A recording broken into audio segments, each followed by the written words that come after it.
신명기 31장의 말씀은 모세가 죽기 전에 이스라엘 백성에게 남겼던 설교고, 그 마지막은 이제 이스라엘 백성들에게 이제까지 했던 설교를 요약을 하면서, 그리고 자기 후계자가 될 여호수아를 세우고 여호수아에게 사명을 맡기는 그런 장면입니다.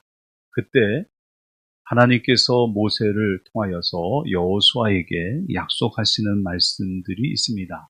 여호와 그가 내 앞에 가시며 너와 함께 하사 너를 떠나지 아니하시며 너를 버리지 아니하시리니 너는 두려워하지 말라, 놀라지 말라. 사실 이 말씀은 여호수아에게도 모세에게도 동일하게 적용되는 말씀이죠.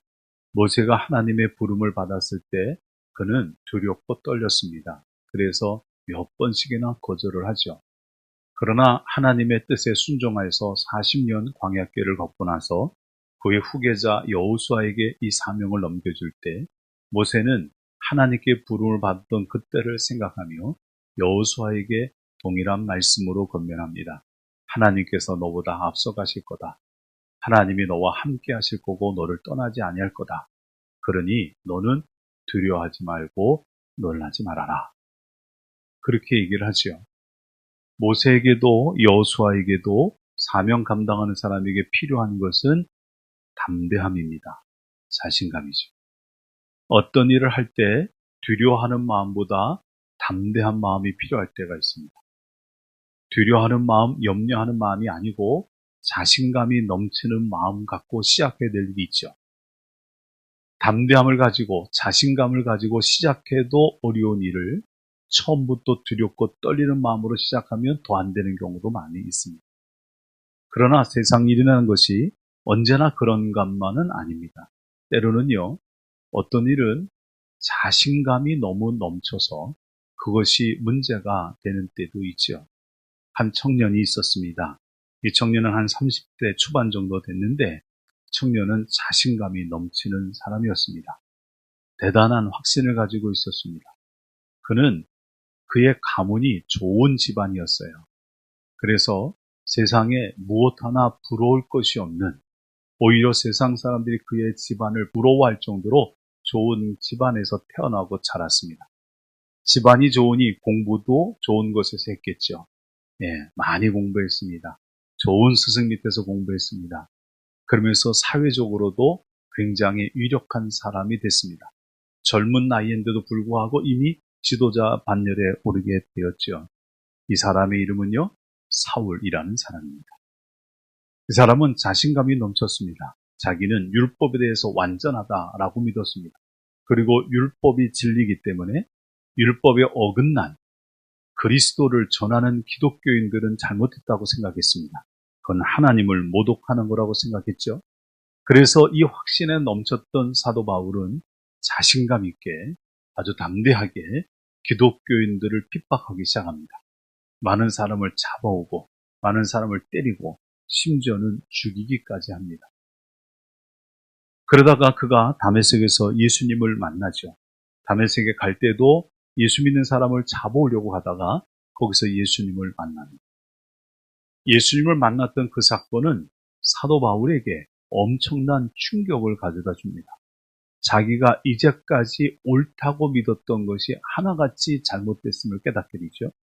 자기가 이제까지 잘못됐다고 믿고 그것을 주장하는 사람들을 잡고 핍박하고 때리고 죽이고 했던 그 일이 그들이 전하는 그 복음이라는 것이 옳은 일이었다는 것을 그가 인정하게 되는 사건이었어요.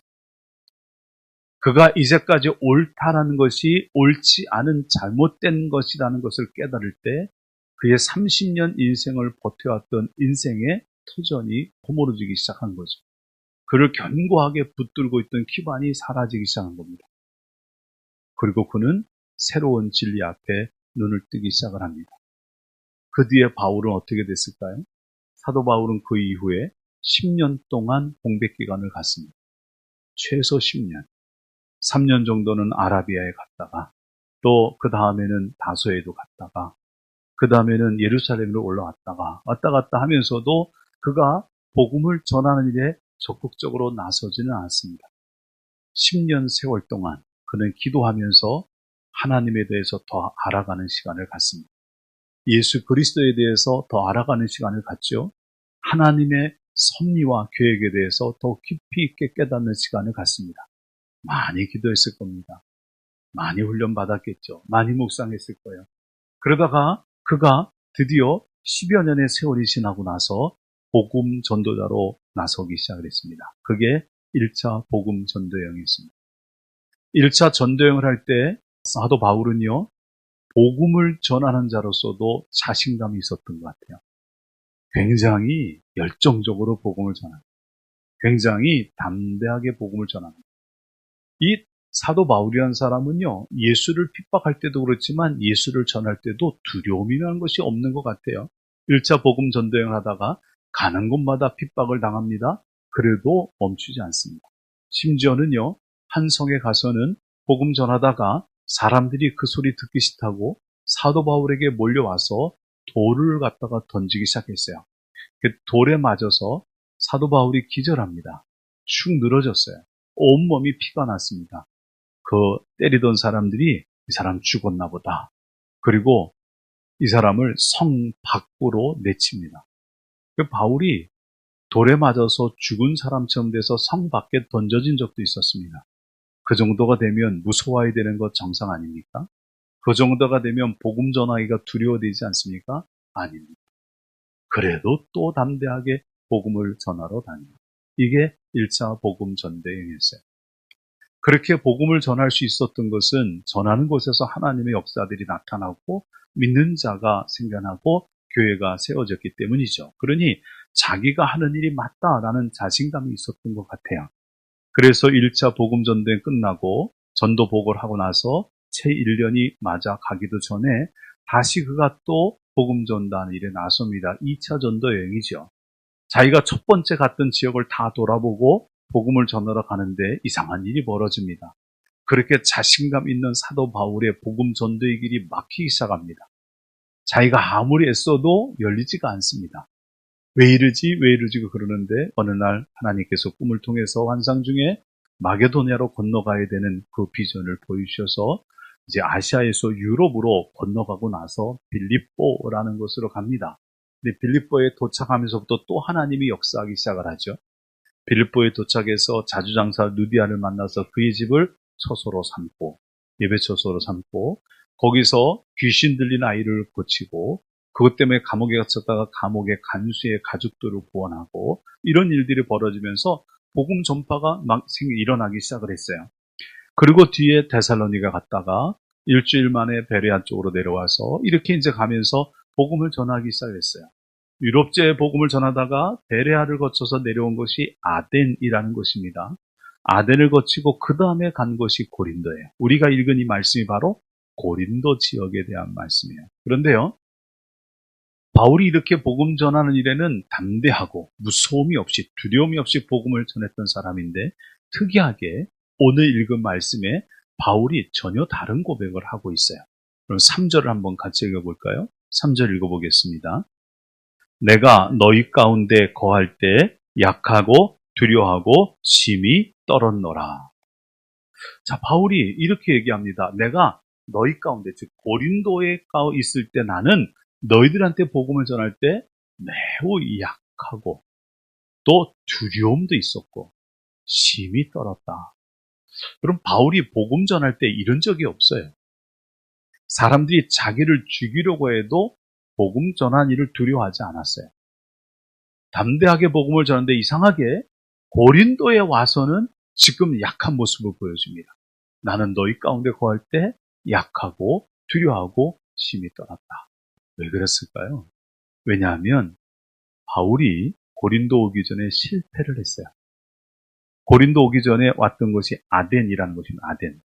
아덴이라는 것은요, 그리스, 로마 철학, 그리스, 로마, 헬라 철학이 아주 왕성하게 일어났던 것이고, 이 그리스라고 하는 것은요, 민주주의라는 것이 발생된 것이잖아요. 그럼 민주주의라는 게 뭐예요?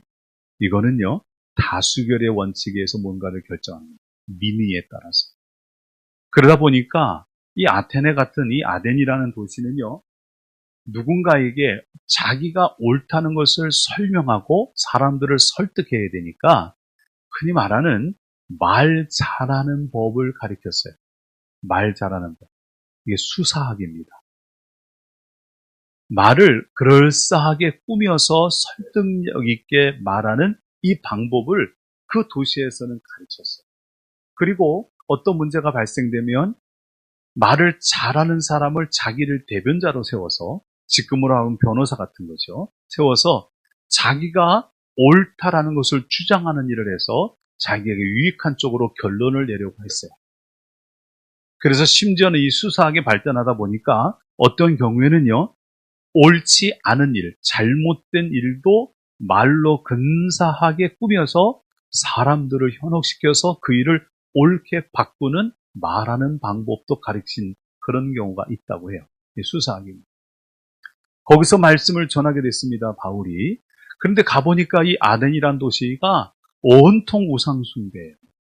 심지어는 알지 못하는 신에게라고 써놓고 우상숭배를 하고 있으니 바울이 막 속이 답답한 거예요. 막 우라통이 터지는 거죠. 그래갖고 그 뜨거운 마음 가지고 아덴에 가서 복음을 전하기 시작을 했어요. 그런데요, 전하면 안 받는 거예요. 심지어는요, 조롱하고 비웃습니다. 바울이 그들이 알만한 사람, 그 나라의 시인에 썼던 그 글을 인용해서 우리가 다 하나님의 소생이라고, 신의 소생이라고 그러지 않았느냐. 그러면서 그 말 갖고도 사람들에게 설득력 있게 전도를 했는데 사람들이 안 받아들입니다. 비웃습니다. 그리고 아덴에서의 전도는 크게 성과를 내지 못하고 그는 고린도로 오게 되었습니다. 이 실패가 그를 두렵게 만들죠. 청년들이 직장을 가기 위해서 이제 기업에 시험을 치르게 됩니다. 처음에는 필기시험을 치러요. 필기시험을 좋은 성적에 붙으면 이제는 면접을 보러 가야 됩니다. 면접 보러 가는데 이 면접이 생각보다 쉽지가 않아요. 그래서 많은 청년들이 면접을 보러 가서 떨어집니다.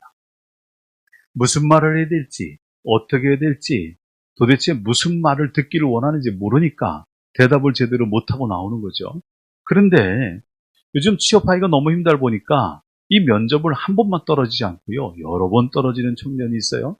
근데 이런 청년들은요, 다른 회사에 가서 또다시 면접 보게 될 때 두렵습니다. 떨립니다. 또 실패하면 어떡하지? 또 안 되면 어떡하지? 그래서요, 면접 들어갈 때까지 그냥 가만히 있질 못해요. 다리를 떨기도 하고, 손을 떨기도 하고, 입술을 깨물기도 하고, 왔다 갔다 하기도 하고, 두려워서. 왜요? 실패해서. 사도 바울도 이제까지는 그런 적이 없는데 아덴에서 아주 초절하게 실패하고 온 거죠. 복음을 전하려니까 두려워요. 그래서 그가 이 두려움을 어떻게 극복했을까요? 그는 이렇게 극복합니다. 여러분 말씀을 보십시오. 사도 바울이 1절을 보면 이렇게 쓰고 있습니다. 말과 지혜의 아름다운 것으로 아니하였다. 아덴에서는 어떻게 지혜롭게 말할까? 어떻게 예쁘게 말할까? 어떻게 설득할까? 이 생각했는데 그렇게 하지 않았대요. 또 4절 가면 이렇게 써 있습니다. 내 말과 내 전도함이 설득력 있는 지혜의 말로 하지 아니하였고 그랬어요. 어떻게 하면 저들의 마음을 움직일까? 저들을 설득할까? 그래서 어떻게 하면 조리 있게 말할까 하니 말 잘하는 것을 통해서 복음을 전하라고 하지 않았다는 거예요. 그리고 그는 이렇게 얘기합니다. 2절 가서 보시면요. 예수 그리스도와 그가 십자가에 못 박히신 것 외에는 아무것도 알지 아니하기로 작정했다고 그러고 5절에는 너희 믿음이 사람의 지혜에 있지 아니하고 다만 하나님의 능력에 있게 하려 하였노라 라고 고백을 하죠. 그가 아덴에서 복음을 전할 때는 말로, 지혜로, 언변으로 전하려고 했었어요.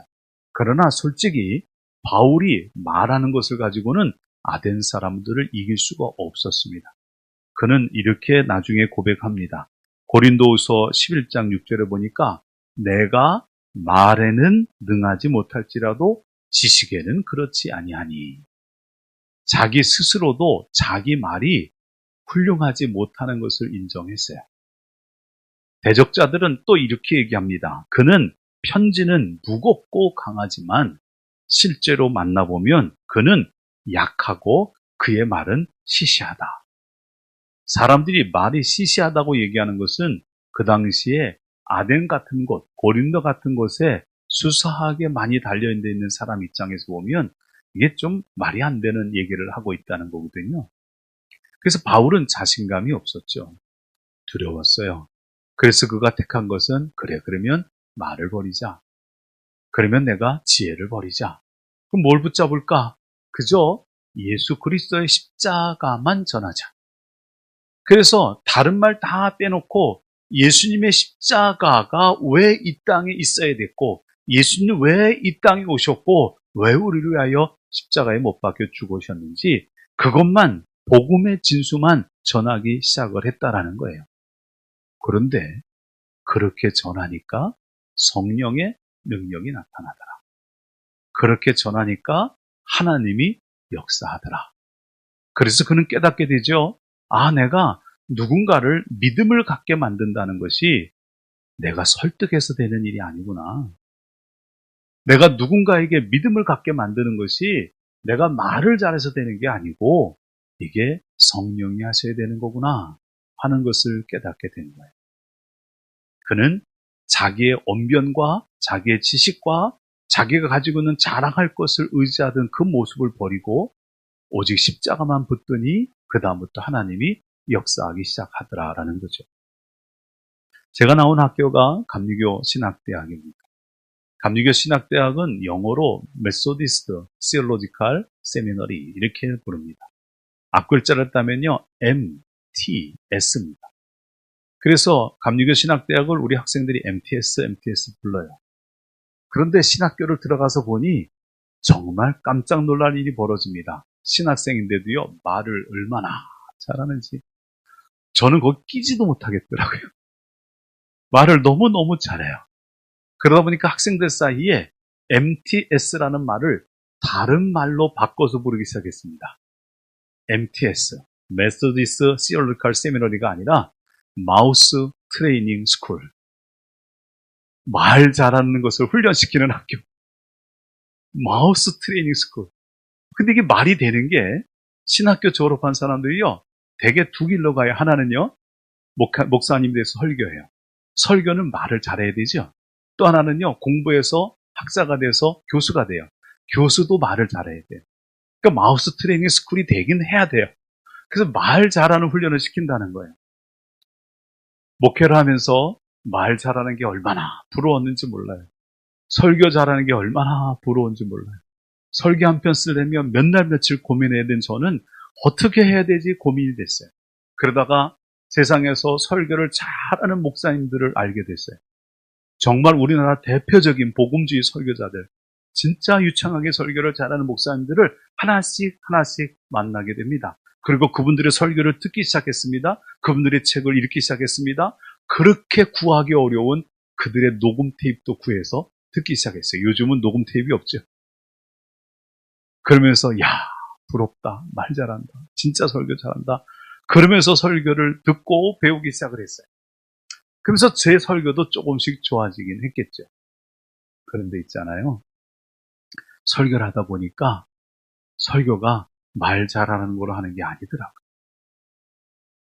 이런 일이 벌어집니다. 어느 날은요, 제가 설교를 정말 멋지게 잘했다고 생각했어요.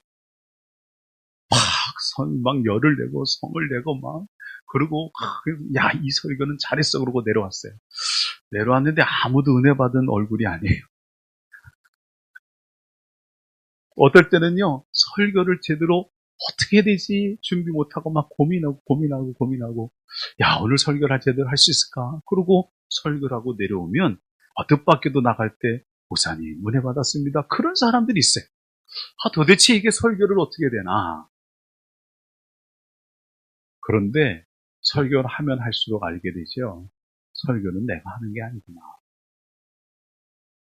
설교는 내가 하는 게 아니에요. 저는 그저 도구예요. 하나님이 하셔야 됩니다.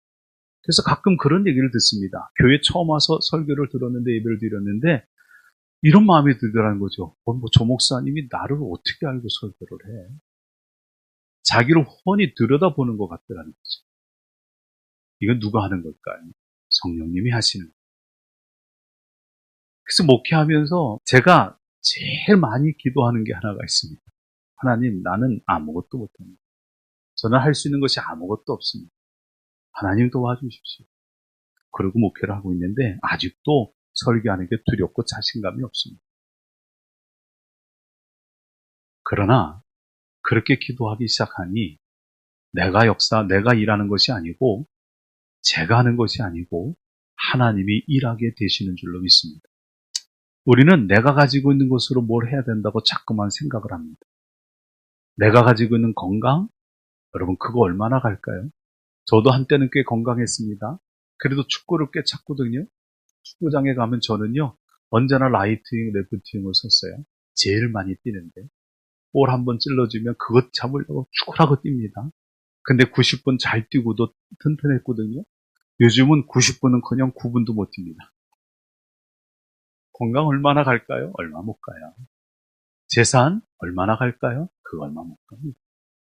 내가 가지고 있는 지식, 그게 얼마나 힘이 돼요? 여러분, 잠깐은 자랑할 것 같아요. 그러나 그 영원하지 않습니다.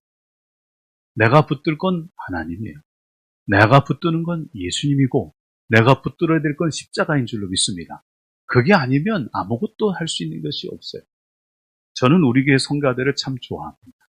왜냐하면 꽤 인간적이어서. 우리 교회 성가대가 가끔 좀 음이 떨어지기도 합니다. 음이 틀리기도 하죠. 근데 제가 우리 교회 성가대 진짜 좋아합니다. 저는 큰 교회 성가대도 들어봤어요. 큰 교회 한 50명, 60명씩 앞에 아껴놓고 성가하잖아요. 저는 그게 글쎄요. 제가 자격지심일까요? 저 하나님께 드리는 찬양 맞아 생각이 들 때가 있어요. 왜냐하면 공연하는 것 같아요. 성가대 공연하는 것 같아요. 그리고 끝나고 나면 다 박수를 쳐줘요. 그럼 성가대들이 박수를 다 받고 기분 좋게 앉아요. 영광은 하나님 받으셔야 되는데 사람들이 받아요. 근데 우리 교회 성가대는요, 좀 틀리기도 하잖아요. 안 맞기도 해요. 그래서 언젠가 우리 교회에 어떤 분이 오셨어요. 중국 교회에서 성가대를 열심히 지휘하고 음악도 하고 악기도 다룬 분이에요. 우리 교회 한 두 번 오시더니 저한테 이런 얘기를 합니다. 목사님, 성가대 지휘가 없어서 그런가 좀 틀리고 안 맞는데 자기가 중국에 있을 때 한 10여 년 이상 성가대를 잘 인도하고 많이 부흥시켰다. 그러니 제가 좀 하면 안 되겠습니까? 그래서 제가 거절했어요. 교회 두세 번 오고 성가대 지휘하겠다는 건 아닌 것 같습니다. 지금 성가대를 10년 이상, 20년 이상 이끌고 있는 사람이 있는데 지금 두세 번 오고 와서 그거 좀 틀린다고 잘못했다고 하겠다고 하는 건 아니지 않습니까? 좀 더 오고 난 뒤에 결정하시죠. 그랬더니 안 오더라고요. 성가대 잘하면 좋죠. 잘 맞으면 좋아요. 듣기도 좋죠. 은혜도 됩니다. 그러나 제가 우리 교회 성가대를 좋아하는 거는 단 한 가지, 하나님을 찬양하고 싶은 마음. 좀 음이 틀려도, 음이 안 맞아도 하나님 찬양하고 싶은 마음 때문에 여기 계신 거 아니에요? 그렇잖아요. 아니, 우리가 완벽하게 찬양 부르는 사람이 도대체 몇 명이나 되겠어요? 그런데 나름대로는 음을 맞추려고 열심히 하다가 틀렸을 때 하나님이 야, 왜 음이 그래? 그럴까요? 하나님이 그래, 네 열심히 하는 거 그거 보기 좋다. 조금 틀리면 어떠냐? 그러지 않겠습니까? 전 그래서 좋아요. 자신감으로 하는 게 아니에요. 내 능력으로 하는 게 아니에요. 믿음으로 하는 거예요. 하나님 바라보는 거 하는 거예요. 그렇다고 계속 틀리다는 얘기는 아닙니다.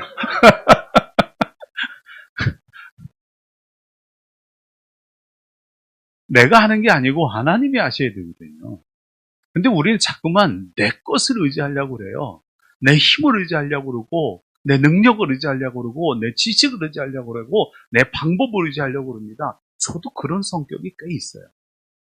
그런데 기도는 하나님께 늘 그럽니다. 하나님, 나 아무것도 못해요. 어렸을 때 지금 아이들과는 다르게 참 놀 거가 많은 세상에 살았죠. 요즘 아이들 뭐 학원 가느라고 아무것도 못하지만 저는 참 개구지게 놀았기 때문에 온 동네를 휩쓸고 다니며 놀았습니다. 그 중에서 제가 제일 좋아하는 물건이 하나가 있었습니다. 요즘은 보기 힘든 물건, 비가 오기만 하면 쓰고 다녔던 물건, 파란색 비닐에 대나무가 있던 우산 기억하세요? 대나무 쌀 우산, 파란색 비닐. 요 비닐이 얼마나 잘 찢어져요, 그죠? 비닐 찢어지면 버리잖아요. 버려진 그 우산을 저는 좋아했어요. 왜냐하면 대나무 쌀이 있어서. 그걸 잘 모아놨다가 겨울만 되면 연을 만드는 겁니다. 그건 이제 칼로 깎아요. 대나무 쌀이 굵으니까 깎아요. 그 대나무가요, 굵기가 똑같이 깎아져야 잘 나릅니다. 한쪽이 굵고 한쪽이 얇으면 잘 안 날라요. 그래서 그거를 깎는데, 자, 깎아서 연을 만듭니다. 종이가 없으니까 그 당시엔 주로 어디다 만들었냐? 신문지에다가. 신문지가 얼마나 잘 찢어지는지 몰라요. 그렇게 찾다가 이제 찾다가 뭘 찾냐면은 좀 작아도, 여러분 그거 아십니까? 달력이 큰 글자 하나만 써있던 달력. 아주 하늘하늘 얇은 거, 습자지 같은 거. 거기다가 이제 만듭니다. 그러다가 어느 날 마음 크게 먹고 이제까지 모았던 대나무 쌀을 다 깎아서 다 깎고 큼지막한 연을 만듭니다. 왜냐하면 좋은 종이가 하나가 생겼어요. 큼지막한 창호지가 하나가 생겼어요. 큰맘 먹고 이제 방편을 만드는 거예요. 가오리연은 나무쌀이 2개면 끝이에요. 근데 방편은 그렇지가 않잖아요. 그래서 이제 만듭니다. 자, 여러분 생각해 보세요. 가오리연이 잘 나를까요? 방편이 잘 나를까요? 연이 잘 나는 거는 가오리연이고 방편이고 상관이 없습니다. 제일 중요한 거 뭔지 아세요? 바람입니다. 바람. 바람만 좋으면 잘 나는.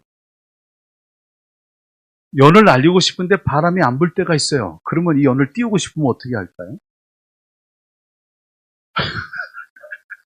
그 당시에 집이 없으니까 그만큼 한 10m 버려놓고 여기서부터 자꾸 온 동네를 뛰어다닙니다. 이리 뛰고 저리 뛰고 그러면 연이 이렇게 떠올라요. 그러고 날리려고 하면 바람이 안 불면 또 쭉 가라앉아요. 그럼 또 자꾸 일로 또 뛰고 저리 뛰고. 그래서 바람 안 불 때는요, 아무리 뛰어다녀도 이게 잘 날리지가 않아요. 근데 제일 좋은 때가 있죠. 바람이 잘 불 때가 있어요. 그럼 뛰어다닐 것도 없어요. 실패 딱 갖고 있다가 바람 부는 쪽으로 이렇게 놓고서 딱 띄우고 쑥 돌려주면 얼마나 높이 올라가는지, 정말 높이까지 올라가요. 그러면 기분이 너무너무 좋아요. 연은 어떤 연을 날리느냐가 중요한 게 아니고, 연은 바람이 있어야 나는 거예요. 우리 인생도 그래요. 내가 어떤 걸 가지고 있느냐가 중요한 게 아니고, 하나님이 내 인생을 들어올리셔야 돼요. 성령님이 역사하셔야 되는 거예요. 그래서 바울이 그걸 깨달은 거죠. 아, 내가 이제까지 가지고 있던 것이 많았다. 나는 로마인이고 유대인이고 히브리인 중에 히브리인이고 가말리엘 문화에 있었고, 나는 율법에 대해서 뭐 완전한 자고 의로운 자고 뭐 잘할 게 너무 많았어요. 그거 갖고 자신 있게 전하고 있었죠. 복음을 제대로 깨닫게 해서 10년 동안이나 그가 마치 그 수도하듯이 그렇게 진리를 찾아왔으니 얼마나 자신감이 있겠습니까? 그런데 그것이 여지없이 깨지는 때가 아덴이었어요. 이거 갖고 안 되는구나. 그리고 그는 다시 십자가를 붙듭니다. 자기가 자랑하던 모든 것을 배설물처럼 여기고 십자가를 붙듭니다. 그리고 그때부터 하나님이 고린도 교회에 놀랍게 역사하기 시작을 했어요. 여러분은 무엇에 의지하여 인생을 살고 계십니까? 여러분은 무엇을 붙들고 세상을 살고 계십니까? 우리가 붙들어야 될 거는요, 주님 십자가. 여러분이 가지고 있는 그 어떤 것도 십자가를 대신할 게 없어요. 이번 한 주간은 여러분 자신에게 솔직히 봤으면 좋겠습니다. 나는 이제까지 뭘 붙들고 살았을까? 나는 이제까지 뭘 의지하며 살았을까?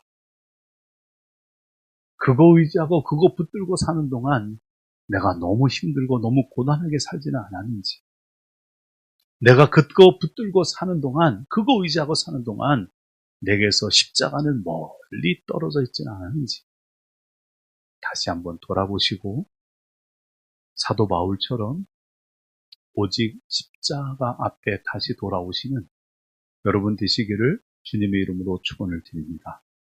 기도하시겠습니다. 하나님, 이번 한 주간 다시 한번 우리가 우리 자신을 돌아보며 잃어버렸던 십자가 다시 찾고 그 십자가 붙들고 주님만 바라보며 살게 하여 주옵시고, 그렇게 살아갈 때 하나님께서 주시는 성령님의 능력과 역사가